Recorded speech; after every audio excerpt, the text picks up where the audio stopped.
everybody, I'm Joey Paul and I'm an indie author, and today we're going to be talking about what I've been up to over the past month, what I've managed, what I've achieved, and all of that jazz like we normally do around this time of the month. We're going to split it into three categories, starting with work. I managed 24 chapters, 104 pages, 58,058 words in January. I was really pleased with that. Talking of what I managed, I've also decided that I will no longer be posting what I managed in a month anywhere but in this video. I simply am very aware that some people see it as pressure because I can do X amount, therefore they should be able to too. As I'm sure you're all sick of hearing from me, I am a firm believer that everybody has their own style and that's okay, and everyone writes at their own pace, and of course my motto that it takes as long as it takes and that's okay. That way, if people are pressured by it, they can just skip this short portion of the video and move on to other parts. So otherwise, I carried on with edits for 7th Death and managed to get a really good chunk done. I also started planning the cover reveal, which should be in March. Excuse the penny pasta. So if you're interested, there is a form in the description. I also got the cover for 8 Ending 2 and I am super excited about revealing that when the time comes. It's going to be an amazing cover. It's an amazing cover and it's going to be an amazing time to share it with you all.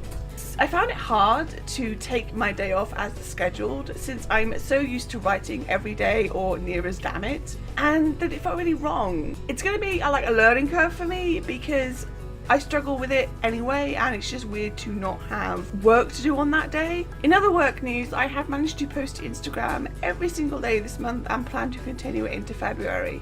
I also managed to do an hour of writing every day on Twitter and have made some awesome new writing buddies.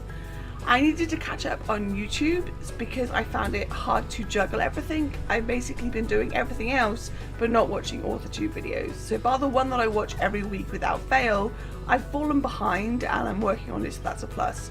But I did spend one of my days off watching as many videos as I could, and that doesn't seem like work, so I'll still count as a day off.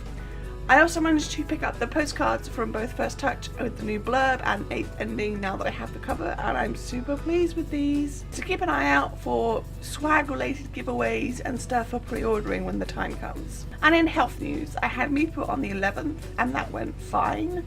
I slept fine, had no side effects. I am now officially waiting for port surgery. My port can't be saved, and it's only a matter of time until it presents a bigger issue. So I'm going to have to go to Oxford to have this one removed and a new one put in place. This would hopefully be in a position for easier access and lead to me being able to have access at home, along with having the Meepo at home too. On top of that, there are a few new treatments we'd like to try for me for the ME, and that would depend on IV access. So I'm back to waiting for that. I've not been to this hospital before, but I'm hopeful the fact that my team has chosen a good one.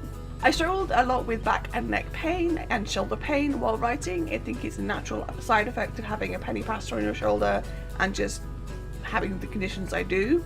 I know most writers have it to some degree as well. So I picked up a back shoulder massager in the sales, and I have to say that it's amazing. It's changed how I do things. I usually do 15 minutes every 2 hours and I feel so much better for it.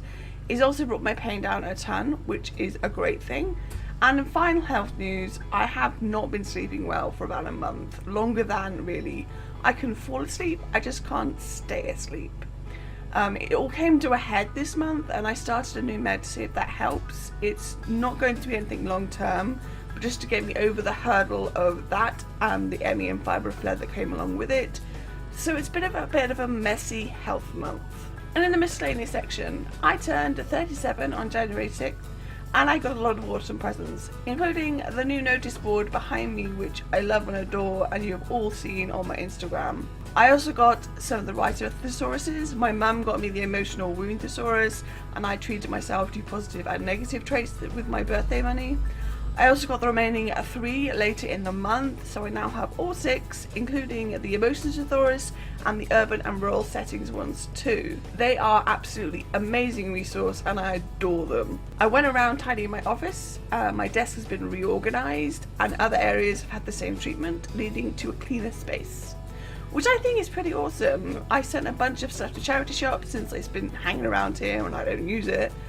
I also moved my writing reference books to my desk, including set thesauruses, so that I could have them within easy reach, and that's been a big help. The next big task will be reorganising my bookshelves, but that's going to be a hard one, so for now it's on the to-do list for when I have time and energy. You can't be up there, Miss Pan. So that's what I've been up to over the past month, what I've achieved, what I've done, and all of that stuff. I generally had a good month writing-wise, a bad month health-wise, and the rest of it was kind of good along the way. So that's what I've got time for today. If you want to support my channel, you can comment or subscribe. I post new videos on Thursdays. You can find me all over social media, and my books are available everywhere, all the links to which are listed below. Thanks for watching, and remember to keep writing. Bye.